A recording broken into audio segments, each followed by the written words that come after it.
Hello everyone, welcome to the channel. So आज के इस पर्टिकुलर वीडियो के अंदर हम लोग डिस्कस करेंगे केमिकल प्रॉपर्टीज क्लोरोफॉर्म की। लेकिन उससे पहले एक रिएक्शन मैं आपको फिर से कराना चाहूँगा, जो है हुंसरी का रिएक्शन। ये रिएक्शन हमने पढ़ी थी जब हम पढ़ रहे थे अल्फा ओमेगा डाई हैलाइड बनाने की विधियां। हो सकता है आपको लेक्चर नंबर 2 या लेक्चर नंबर 3 के अंदर ये पार्ट मिल जाएगा। उस वीडियो का मैं लिंक जो है वो डिस्क्रिप्शन में दे भी दूंगा। वहाँ पे हम एक मिस्टेक करके आ गए थे। कई बार क्या होता है कि पढ़ाते टाइम जो मिस्टेक होती है उसका पता नहीं लगता है, और उसके बाद या तो किसी स्टूडेंट के थ्रू पता लगता है, या फिर जब वीडियो हम रिवाइंड करते हैं कभी देखते हैं तो वो मिस्टेक सामने आती है। ठीक है, तो एक ऑनलाइन सिस्टम का थोड़ा ड्रॉबैक है कि ऑन टाइम जो है वो आपको पता नहीं लगता है मिस्टेक का कई बार। अब यहाँ पे हम रिएक्शन डिस्कस करेंगे हुंसरी का रिएक्शन। ये रिएक्शन नंबर 1 थी अल्फा ओमेगा डाइहैलाइड बनाने की विधियों के अंदर, और इंपॉर्टेंट रिएक्शन है और बिल्कुल आसान रिएक्शन है। होता क्या है, जब हम डाई कार्बोक्सिलिक अम्ल जो है उसके सिल्वर लवणों की क्रिया किससे करवाते हैं, CCl4 की उपस्थिति में Br2 से, तो फॉर्मेशन होती है किसकी, अल्फा ओमेगा डाइहैलाइड की। क्लियर है कहानी। अब इस रिएक्शन को समझते हैं। मैं यहाँ पे आपको कह रहा हूं कि हम क्या ले रहे हैं, डाई कार्बोक्सिलिक अम्ल का सिल्वर लवण ले रहे हैं। क्यों बोल रहे हैं डाई कार्बोक्सिलिक अम्ल का सिल्वर लवण? तो यहाँ पे आपको जो कंपाउंड नजर आ रहा है वो क्या है हमारे पास, डाई कार्बोक्सिलिक अम्ल का सिल्वर लवण। अब मैं आपको एक्सप्लेन करता हूँ। अगर मैं आपसे कहूँ कि मैं इस कंपाउंड को कुछ इस प्रकार आपको दिखाना चाहूँ, केवल आपको फंक्शनल ग्रुप दिखा रहा हूं मैं। किसका फंक्शनल ग्रुप है, एसिड का। ऑक्सीजन के ऊपर आपको एक फ्री वैलेंसी नजर आ रही होगी, इस वाले ऑक्सीजन के ऊपर, और इधर इस कार्बन के ऊपर एक फ्री वैलेंसी है। क्लियर है। ये फंक्शनल ग्रुप जो बॉक्स के अंदर बंद है किसका है, एसिड का।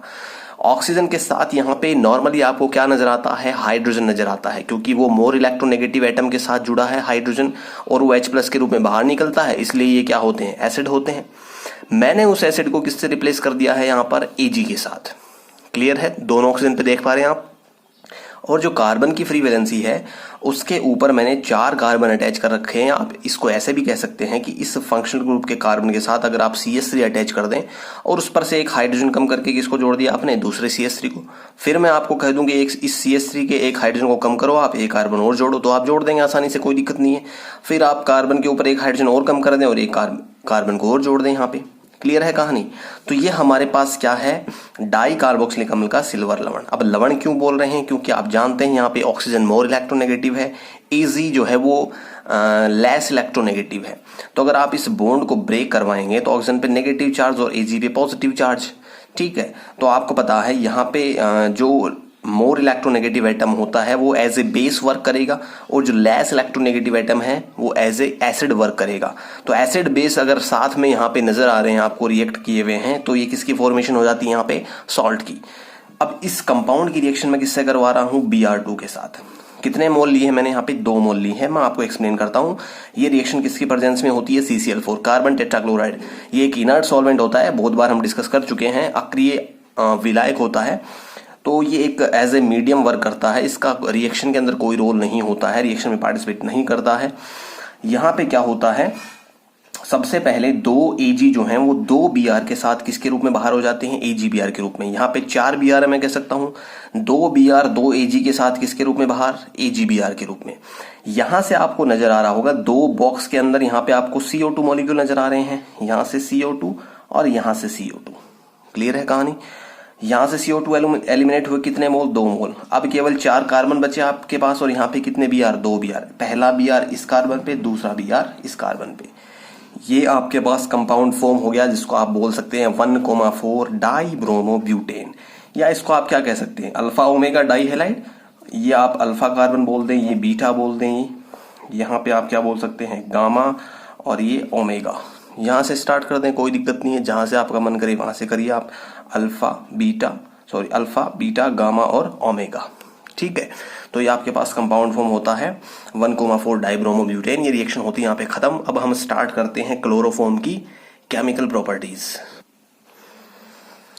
तो रासायनिक गुणों की यहाँ पे हम करते हैं शुरुआत। यहाँ पे हमें रिएक्शंस पढ़नी है किसकी, क्लोरोफॉर्म की केमिकल प्रॉपर्टीज, या क्लोरोफॉर्म की हमें रिएक्शंस बेसिकली पढ़नी है। वही इसके क्या होती है, केमिकल प्रॉपर्टीज होती हैं हमारे पास।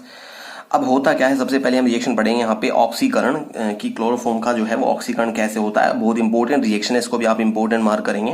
तो प्रकाश की उपस्थिति में क्लोरोफॉर्म जो है वो वायुमंडलीय ऑक्सीजन से ऑक्सीकृत होकर एक विषाक्त गैस, जिसको बोला जाता है कार्बोनिल क्लोराइड, और इसका एक पॉपुलर नेम है फॉस्जीन, बनाता है। ठीक है। कार्बोनिल क्लोराइड को क्या बोला जाता है, फोर्जिन। इसकी मैं स्ट्रक्चर भी आपको दिखाऊंगा। होता क्या है, हमने 2 मोल किसके ले रखे हैं यहाँ पे, क्लोरोफॉर्म की, और उसके साथ मैंने किसकी रिएक्शन करवा दी है, वायुमंडलीय ऑक्सीजन की। यही ऑक्सीजन होता है, ठीक है। और प्रेजेंस किसकी होती है, सनलाइट की या लाइट की प्रेजेंस होती है। क्लियर है कहानी। अब होता क्या है, यहाँ से हमारे पास फॉर्मेशन होती है किसकी, 2 मोल COCl2 की। ये हमारे पास फोर्जिन गैस है, इसकी स्ट्रक्चर मैं खोल के बताऊंगा। 2 HCl, यहाँ से 2 मोल HCl के क्या हो जाते हैं, एलिमिनेट हो जाते हैं। क्लियर है कहानी। अब होता क्या है, इसकी स्ट्रक्चर जो है वो हम देखते हैं यहाँ पे और समझते हैं कि कैसे फोर्जिन जो है वो हमारे पास बनती है। ये इसकी स्ट्रक्चर होती है COCl2 की हमारे पास। कार्बोनिल डाइक्लोराइड इसका IUPAC नेम है, इसको आप जरूर लिख लें। इसको मैंने खोल के लिख दिया, वहां पे मैंने COCl2 साथ लिखा था और यहाँ पे मैंने इसकी ओपन स्ट्रक्चर यहाँ पे लिख दी है। तो होता क्या है, अशुद्ध क्लोरोफॉर्म जो है वो निश्चेतक के रूप में आप प्रयोग नहीं कर सकते। मैंने आपको पहले ही बात बताई थी, क्लोरोफॉर्म जो है वो एक निश्चेतक का काम करता है। लेकिन अगर आपके पास क्लोरोफॉर्म जो है उसके अंदर इम्प्योरिटीज आ गई हैं, उसने अगर रिएक्ट कर लिया है, ठीक है, तो वो क्या हो जाता है, इम्प्योर हो जाता है। तो उसको आप एज ए निश्चेतक जो है वो आप यूज नहीं कर सकते हैं। तो अशुद्ध क्लोरोफॉर्म को आप निश्चेतक के रूप में प्रयुक्त नहीं कर सकते हैं। तथा क्लोरोफॉर्म को ऑक्सीकरण से बचाने के लिए क्या किया जाता है, ये बात इंपॉर्टेंट है। आपसे कोई पूछ ले कि क्लोरोफॉर्म जो है वो ऑक्सीकृत हो जाता है सनलाइट की प्रेजेंस में ऑक्सीजन से रिएक्शन करके, तो उसको आपको प्रिवेंट करना है। प्रिवेंट का मतलब होता है बचाना, उसको आपको बचाना है ऑक्सीकरण से। तो आप कैसे बचाएंगे, तो इसके 2 तरीके हैं। होता क्या है, क्लोरोफॉर्म को जो है वो रंगीन बोतलों में मुंह तक भरकर अंधेरे में रखा जाता है, जिससे वायु और प्रकाश के संपर्क में नहीं आए। उसको क्लोरोफॉर्म की बोतल को आपने ऊपर तक भर दिया ताकि उसके अंदर वायु नहीं जाए। अगर ऊपर तक भरी हुई तो उसके अंदर वायु नहीं जा पाएगी। और उसको आपने कलर्ड बोतल के अंदर भरा हुआ है ताकि उसके अंदर सनलाइट नहीं जाए। तो आप उसको अगर डार्क में रख देंगे तो वहां पे सनलाइट पहुंचेगी नहीं। अगर थोड़ी बहुत सनलाइट पहुंचती है तो अगर आपने कलर बोतल यूज की है तो उसके अंदर सनलाइट नहीं जाएगी। नंबर 2 जो है हमारे पास, यदि क्लोरोफॉर्म में कुछ मात्रा में फोर्जिन बन भी जाती है, अगर क्लोरोफॉर्म के अंदर कुछ मात्रा में फोर्जिन बनती है तो उसे अविषाक्त डाईएथिल कार्बोनेट में बदलने के लिए क्लोरोफॉर्म में लगभग 1% एथिल अल्कोहल मिलाकर रखा जाता है। समझना इस बात को, इंपॉर्टेंट है। अगर इतना करने के बाद भी क्लोरोफॉर्म की जो बोतल है उसके अंदर अगर फोर्जिन बन भी गई, क्योंकि फोर्जिन क्या है, विषाक्त गैस है, जहरीली गैस है, तो अगर बन भी जाती है तो उसको चेंज आपको करना है किसमें, डाई एथिल कार्बोनेट में, जो क्या होता है, अविषाक्त होता है, नॉन पॉइजनस होता है। तो उसमें बदलने के लिए क्लोरोफॉर्म के अंदर क्या करते हैं, 1% एथिल अल्कोहल। ठीक है ना। कहने का मतलब ये है कि ये एक परसेंटेज है एथिल अल्कोहल का एक सॉल्यूशन के अंदर कितना परसेंट है। ठीक है ना। डाइल्यूशन का प्रतिशत आप कह सकते हैं, कितना डाइल्यूट किया हुआ है, इसको मैं कभी डिटेल में आपको एक्सप्लेन करूंगा। तो उसके अंदर 1% एथिल अल्कोहल मिलाकर रखा जाता है। कौन सी रिएक्शन होती है वो हम यहाँ पर देखते हैं। ये बात मैं आपको यहाँ पे एक्सप्लेन करना चाह रहा था कि अगर इन केस आपके पास फोर्जिन बन भी गई, ये फोर्जिन है, अगर बोतल के अंदर फोर्जिन बन भी गई तो आप क्या करेंगे, एथिल अल्कोहल के साथ रिएक्ट करवाएंगे। हमारे पास क्या है, एथिल अल्कोहल कितने मोल ले रखे मैंने यहाँ पे, 2 मोल। तो एथिल अल्कोहल क्या करता है, यहाँ से रिएक्ट करता है किससे, फोर्जिन से। तो यहाँ से 2 मोल किसके बाहर निकल जाते हैं, HCl के। ठीक है, 2 मोल किसके बाहर निकल गए, HCl के। मैं कह सकता हूं यहां से अगर HCl बाहर निकल के 2 मोल, तो ये कार्बन सीधा किससे जुड़ जाएगा, ऑक्सीजन से। जोड़ दिया भाई, एक बॉन्ड इधर से टूटा है तो ये कार्बन इधर किससे जुड़ जाएगा, इस वाले ऑक्सीजन से। तो C डबल बॉन्ड और इसके साथ OC2H5 OC2H5, क्या यही स्ट्रक्चर बनेगी। इसका नाम क्या है, डाई एथिल कार्बोनेट। क्लियर है। कितने एथाइल ग्रुप, यहाँ 2 एथिल ग्रुप आपको नजर आ रहे होंगे यहाँ पे, C2H5 C2H5। कार्बोनेट क्यों बोला जाता है, देखिए अगर मैं यहाँ पे इसको हाइड कर देता हूँ दोनों एथिल ग्रुप को, तो क्या कार्बोनेट की स्ट्रक्चर है। हाइड करने का मतलब है ये एथिल ग्रुप जो है उसके साथ बॉन्ड जो है इसका ब्रेक हो चुका है। केवल इतना आप देख सकते हैं। तो ये क्या CO3-2 है। अब आप लोग कहेंगे सर माइनस कहाँ है, माइनस तो हमें नजर नहीं आ रहा। तो आपको नजर आना चाहिए क्योंकि आप पढ़ के आए हैं अनुनादी संरचना कार्बोनेट आयन की, और आपको पता है सिंगल बॉन्डेड ऑक्सीजन जो है उस पर कैसा चार्ज होता है, नेगेटिव चार्ज होता है। तो यहाँ पे मैं इसको शो नहीं कर रहा हूँ क्योंकि इसने बॉन्ड बनाया हुआ है C2H5 के साथ। इन केस मैं आपको केवल इतना दिखाता हूँ तो आपको क्या इमेजिन करना है कि इन दोनों ऑक्सीजन पे कैसा चार्ज है, नेगेटिव चार्ज।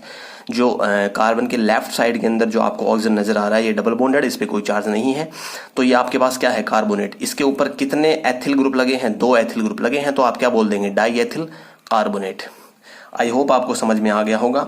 ठीक है, तो ये छोटी छोटी बातें हैं जो हमें कवर करनी है, स्किप नहीं करनी है। अब देखते हैं हम नेक्स्ट रिएक्शन यहाँ पे, जो कि हमारे पास है रिडक्शन, जिसको आप बोलते हैं अपचयन। तो रिएक्शन जो है वो सेकंड हमारे पास केमिकल प्रॉपर्टीज के अंदर। तो क्लोरोफॉर्म जो है उसको भिन्न भिन्न अपचायकों से अपचयित होकर अलग अलग उत्पाद प्राप्त करते हैं हम। Zn और HCl से जो है वो डाइक्लोरोमेथेन एवं जिंक तथा जलवाष्प से अपचयन कराने पर क्या बनता है, मेथेन प्राप्त होता है। देखते हैं रिएक्शन कैसे होती है। हमारे पास क्लोरोफॉर्म है, अगर आपको नजर आ जाए कहीं पर भी मेटल प्लस एसिड, क्या जिंक एक मेटल है? बिल्कुल है। तो आपको नजर आ जाए मेटल प्लस एसिड, तो आप समझ जाना यहाँ पे क्या हो जाएगा, रिडक्शन होगा। तो यहाँ पे मेटल कौन है, जिंक, और यहाँ पे एसिड कौन है, HCl। तो यहाँ पे क्या होगा, इसका अपचयन होगा। किसका भाई, क्लोरोफॉर्म का। कितने हाइड्रोजन लिए मैंने यहाँ पे, 2 हाइड्रोजन लिए। होता क्या है, यहाँ से एक हाइड्रोजन जो है वो एक Cl को लेकर किसके रूप में बाहर निकल जाता है, HCl के रूप में। अब आपको पता है यहाँ एक हाइड्रोजन जो बचा है वो कहाँ चल गया, इस कार्बन के ऊपर, ठीक है। और एक का Cl यहाँ से कम हो गया, जो किसके रूप में बाहर निकल गया, HCl के रूप में। तो ये क्या बन गया, क्या बन गया, CH2Cl2। इसको आप क्या बोलते हैं, डाइक्लोरोमेथेन। नेक्स्ट रिडक्शन क्या है यहाँ पे, आपको नजर अगर नहीं आ रहा है तो मैं इसको थोड़ा सा ऊपर करता हूं। तो CHCl3 जो है उसके साथ 6 हाइड्रोजन है और मेटल प्लस H2, ठीक है।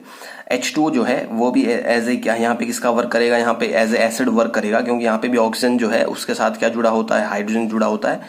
तो मोर इलेक्ट्रोनेगेटिव एटम के साथ जुड़ा है, या ये कहीं आप एज ए सॉल्वेंट वर्क करता है, ठीक है। तो CHCl3 जो है वो 6 हाइड्रोजन जो है इसके साथ अगर आप रिएक्ट करवाते हैं तो होता क्या है, यहां से जो है 3 Cl जो है, जो आपको 3 Cl नजर आ रहे हैं, वो 3 Cl यहां से 3 हाइड्रोजन लेके किसके रूप में एलिमिनेट हो गया, 3 HCl के रूप में। कितने हाइड्रोजन बचे यहाँ पे, 3। एक हाइड्रोजन ऑलरेडी है, ये 3 हाइड्रोजन कहाँ अप्रोच करेंगे, इस कार्बन के ऊपर। क्या बन गया आपके पास, CH4। इसको हम क्या बोलते हैं, मेथेन। तो ये सिंपल रिडक्शन की 2 रिएक्शन हैं जो आप लोगों को याद रखनी है। ये हमारे पास अपचयन थी, इससे पहले हमने क्या डिस्कस किया, ऑक्सीडेशन को। अब हम देखते हैं रिएक्शन नंबर 3 जो हमारे पास है, एसीटोन के साथ अभिक्रिया। तो एसीटोन जो है उस क्लोरोफॉर्म के साथ जो है वो योगात्मक अभिक्रिया के द्वारा KOH की उपस्थिति में किसके फॉर्मेशन करता है, क्लोरेटोन की। इंपोर्टेंट मार्क करेंगे इस रिएक्शन पे, क्लोरेटोन काफी बार इंडिविजुअली पूछा गया अलग से कि व्हाट इज क्लोरेटोन।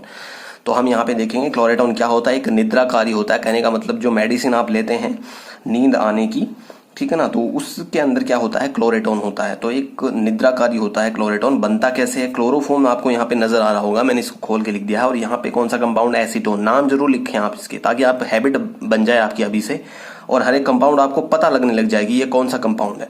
पता कब लगेगा, बार बार देखने से नहीं लगेगा भाई, बार बार लिखने से लगेगा। तो आप हर एक कंपाउंड का नाम लिखते हुए चले। यहाँ से होता क्या है, यहाँ पे आपको पता है CCl3 के साथ जो हाइड्रोजन जुड़ा है वो एसिडिक होता है नेचर के अंदर, क्योंकि आपको पता है यहाँ से इस कार्बन के ऊपर कितने Cl लगे हुए, 3 Cl। ये माइनस आई लगाता है क्लोरीन। तो होता क्या है, इस बॉन्ड के अंदर पोलराइजेशन थोड़ा होता है। आपको पता है हाइड्रोजन कैसा होता है, थोड़ा एसिडिक होता है। तो इस डबल बॉन्ड का अटैक होता है किसके ऊपर, क्लियर है कहानी, इस हाइड्रोजन के ऊपर। ये ऑक्सीजन के साथ कौन जुड़ जाएगा, ये वाला हाइड्रोजन। समझ गए बात को, ये ऑक्सीजन के साथ कौन जुड़ गया, ये वाला हाइड्रोजन। और अब आपको पता है अगर ये बॉन्ड आपने शिफ्ट किया है तो इस कार्बन पे कैसा चार्ज बनेगा, पॉजिटिव। और ये अगर हाइड्रोजन जो है वो एसिडिक है, इसका मतलब इस हाइड्रोजन पे कैसा चार्ज है, H+ है, और इस पर कैसा चार्ज है, नेगेटिव। तो ये नेगेटिव कहाँ अप्रोच कर जाएगा, इस कार्बन के सेंटर पे। तो मैंने क्या करा, इस डबल बॉन्ड को शिफ्ट किया, तो ऑक्सीजन के साथ कौन जुड़ गया, हाइड्रोजन। और इस नेगेटिव चार्ज पे कौन जुड़ गया, ये नेगेटिव चार्ज कहाँ अटैक कर गया, इस कार्बन के ऊपर। तो हमारे पास जो कंपाउंड बन के आया वो क्या हो गया, यहाँ पे किसका नाम है, इसका नाम क्या है, क्लोरेटोन। तो एक सिंपल सी रिएक्शन थी, और प्रेजेंस किसकी यहाँ पे, बेस की। अब देखते हैं नेक्स्ट रिएक्शन जो कि हमारे पास है जल अपघटन, हाइड्रोलिसिस। जल अपघटन जो है वो जलीय KOH से अभिक्रिया करके क्लोरोफॉर्म फॉर्मिक अम्ल की फॉर्मेशन करता है। जलीय KOH जो है उसके साथ रिएक्शन होती है किसकी भाई, क्लोरोफॉर्म की। और किसकी फॉर्मेशन होती है, फॉर्मिक अम्ल की। कैसे होती है, देखो ये KOH जो है वो एक्वस है, कहने का मतलब वाटर के अंदर है ये बेस, ठीक है। और ये आपके पास क्या है, क्लोरोफॉर्म। तो मैंने क्लोरोफॉर्म को खोल के लिखा, यहाँ पे 3 मोल मैंने किसके ले लिए हैं, KOH के। तो यहाँ से क्या एलिमिनेट होता हुआ आपको नजर आ रहा है, 3 मोल किसके एलिमिनेट हो रहे हैं यहाँ पर, KCl के। लिख सकता हूँ ये बात, 3 मोल किसके बाहर निकल गए, KCl के। इस कार्बन के ऊपर कितने OH जुड़ जाएंगे भाई, 3 OH। भाई इतनी तो अब इमेजिनेशन हो गई होगी, अब ये बॉन्ड ब्रेक होगा इतने वाला, तो ये OH कहाँ जुड़ जाएगा, इस कार्बन के सेंटर पे, ये भी इस पे और ये भी इस पे। तो क्या यही स्ट्रक्चर बन के हमारे पास आएगी। याद रखना हमेशा एक कार्बन के ऊपर कभी भी 2 OH ग्रुप या 3 OH ग्रुप कभी भी स्टेबल नहीं होते हैं, क्योंकि इस कार्बन के ऊपर ये जो है वो बहुत ज़्यादा अनस्टेबिलिटी क्रिएट कर देते हैं। यहाँ पे 3 OH लगे हुए हैं, तो तीनों मोर इलेक्ट्रोनेगेटिव एटम यहाँ पे जुड़े हुए हैं, तो ये क्या कर देते हैं, बहुत ज़्यादा अनस्टेबिलिटी क्रिएट करते हैं। तो जैसे ही आप इसको हीट करेंगे, यहाँ से क्या एलिमिनेट हो जाएगा, H2। ये OH अगर यहाँ से टूटेगा, इस ये वाला बॉन्ड कोई भी कहाँ से भी निकाल सकते हो आप, ये वाला भी निकाल सकते हो, कोई बाउंडेशन नहीं कि मैंने यहाँ से निकाला तो आप भी यहीं से निकाल रहे हैं, ठीक है। तो ये OH अगर ब्रेक होगा, मैं इसको अगर सिंपल वे में एक्सप्लेन करूँ, ये OH बॉन्ड इस कार्बन के साथ वाला ब्रेक होगा, ये वो वाला बॉन्ड, तो कार्बन पे के साथ चार्ज छोड़ेगा पॉजिटिव। यहाँ से H अगर निकलेगा, H+ के रूप में निकलेगा, तो ऑक्सीजन पे के साथ चार्ज छोड़ेगा नेगेटिव। कार्बन का पॉजिटिव, ऑक्सीजन का नेगेटिव, क्या बना लेगा, डबल बॉन्ड। एक OH बिल्कुल सेफ बचा हुआ है, यहाँ पे एक हाइड्रोजन लगा हुआ है। अब आपका थोड़ा दिमाग अगर सही वर्क कर रहा है, क्योंकि अगर आप पढ़ रहे हैं तो आपको नजर आ गया होगा कि ये क्या बन गया, हमारे पास फॉर्मिक अम्ल बन गया। फॉर्मिक अम्ल की स्ट्रक्चर में इसको ऐसे भी लिख देता हूँ, तो कोई फर्क थोड़ी है भाई, सेम ही तो है, बस इसको मैंने घुमा के लिखा हुआ है, तो कंफ्यूज नहीं होना है, ठीक है ना। ये क्या है हमारे पास, फॉर्मिक अम्ल। तो ये बिल्कुल सिंपल सी रिएक्शन थी हाइड्रोलिसिस की। नेक्स्ट रिएक्शन हमारे पास है नाइट्रेशन। नाइट्रेशन या नाइट्रीकरण जिसको बोलते हैं, ये भी इंपॉर्टेंट है। सांद्र HNO3 से क्रिया करके क्लोरोफॉर्म जो है वो क्लोरोपिक्रीन बनाता है। क्लोरोपिक्रीन जो है वो एक कीटनाशी है तथा इसका उपयोग जो है वो युद्ध गैस, वोर गैस के रूप में किया जाता है, क्योंकि ये आंसू निकालती है, जिसको आप टीयर गैस भी बोलते हैं, ठीक है ना। आंसू निकलते हैं, अगर ये गैस आपकी आंखों में गई है तो आपके आंसू निकलने स्टार्ट हो जाएंगे। तो क्लोरोपिक्रीन है, इसका यूज जो है वो वोर गैस के रूप में किया जाता है। बनती कैसे है, देखो भाई, यहाँ पे मैंने क्या लिया है, क्लोरोफॉर्म, क्योंकि हम क्लोरोफॉर्म की तो सारी रिएक्शन पढ़ रहे हैं, तो क्लोरोफॉर्म तो हमें लेना ही पड़ेगा। इसके साथ मैंने किसको ले लिया है, HNO3 को। HNO3 क्या होता है, नाइट्रिक अम्ल होता है। ये कैसा है, कंसंट्रेटेड HNO3 है, बहुत ज्यादा डेंजर होता है, लैब के अंदर मिल जाएगा आपको आसानी से, खतरनाक एसिड होता है, सांद्र HNO3 है। तो यहां से क्या होता है, OH जो है, और यहां से आपको क्या मिलेगा, एक H, एसिड का भाई H किसके रूप में, H, और OH क्या लेके बाहर, H2 के रूप में बाहर। यहाँ पे कार्बन, इसके ऊपर 3 Cl3, इनको हमने छेड़ा ही नहीं है, एक क्या जुड़ जाएगा यहाँ पे, NO2। तो इसको आप ऐसे भी लिख सकते हैं, कार्बन जो है इसके ऊपर कितने Cl हैं भाई, 3 Cl हैं, इसके ऊपर एक क्या है, NO2। इसको मैं क्या बोलता हूँ, क्लोरोपिक्रीन। इंपॉर्टेंट रिएक्शन है, याद रखना। लास्ट रिएक्शन यहाँ पे हम डिस्कस करने जा रहे हैं, जिसको हम बोलते हैं क्लोरीनीकरण। क्लोरीनीकरण का मतलब आप समझ गए होंगे, यहाँ पे किसका एडिशन होगा, क्लोरीन का। तो सूर्य के प्रकाश की उपस्थिति में क्लोरीन से क्रिया करके कार्बन टेट्राक्लोराइड बनाता है, कौन, क्लोरोफॉर्म। तो CH3 की रिएक्शन मैंने किससे करवा दी, Cl2 के साथ। प्रेजेंस किसकी है, सनलाइट की, ठीक है। यहां से क्या होना है, यहां से एक Cl जो है, इसको आप ऐसे खोल के लिख लें, Cl और Cl, एक Cl और एक यहां से हाइड्रोजन, किसके रूप में बाहर, HCl के रूप में। H और Cl जो है, एक Cl जो बच गया वो कहां चला गया, इस कार्बन के ऊपर। ये क्या बना दिया इसने, CCl4, जो क्या है, एक इनर्ट सॉल्वेंट है, CCl4 कार्बन टेट्राक्लोराइड, इसको शॉर्ट में क्या बोलते हैं, CTC। क्लियर है कहानी। एक लास्ट रिएक्शन जो यहाँ पे हमें डिस्कस करनी है वो है सिल्वर पाउडर के साथ अभिक्रिया। तो क्लोरोफॉर्म जो है वो सिल्वर पाउडर से अभिक्रिया करके एसिटिलीन का निर्माण करता है। यहाँ पे मैंने क्या ले लिया, फिर से क्लोरोफॉर्म, जो कि लेना मस्ट है, क्योंकि हम क्लोरोफॉर्म की रिएक्शन पढ़ रहे हैं। कितने मोल लिए हुए हैं, 2 मोल लिए हुए हैं, ठीक है। यहाँ पे मैंने क्या ले लिया है, Ag ले लिया, 6 Ag, ठीक है। ये किसकी फॉर्म में है, पाउडर की फॉर्म में होता है। क्लियर है कहानी भाई, मेटल है और पाउडर की फॉर्म में हमने यहाँ पे लिया है। तो 6 Ag हैं, और यहां से हमें 1 2 3, और यहां से भी कितने मिल रहे हैं, 3, 6 AgCl बाहर निकलते हैं यहां से, -6 AgCl। अब देखो भाई, आपको पता है हाइड्रोजन, साथ साथ भाई नजर चलनी चाहिए, हाइड्रोजन इसके साथ क्या जुड़ा हुआ, कार्बन। कितने बॉन्ड ब्रेक हुए हैं इस कार्बन के, आपने कितने बॉन्ड ब्रेक किए, आप ही ने तो किया, तो आपको पता है भाई कितने हुए हैं, 3। यहां से भी इस कार्बन के देखो भाई कितने बॉन्ड ब्रेक किए आपने, 1 2 3, 3 ही बॉन्ड ब्रेक किए। इन दोनों के बीच में कितने बॉन्ड बन जाएंगे, 3। क्या मैंने 3 ही बनाए हैं, 1 2 3। इस कार्बन के साथ जो हाइड्रोजन उसको तो मैंने छेड़ा नहीं है, इसके साथ जो हाइड्रोजन उसको मैंने छेड़ा नहीं है। यहाँ से मैंने AgCl एलिमिनेट किए हैं, कितने भाई, 6 AgCl एलिमिनेट किए हैं, कोई दिक्कत नहीं है। तो यहाँ से कितने बॉन्ड ब्रेक हुए थे, 3। तो इन दोनों के बीच में कितने बॉन्ड बन गए, 3। क्या एसिटिलीन है, या मैं कह सकता हूँ सबसे सिंपलेस्ट एल्काइन है। कार्बन कार्बन के बीच में कितने बॉन्ड हैं, ठीक है। थोड़े कंसेप्ट्स को समझने की कोशिश करिए, ताकि आप हायर स्टडीज के अंदर जाएं, कॉम्पिटिशन के अंदर, तो आपको प्रॉब्लम नहीं आए।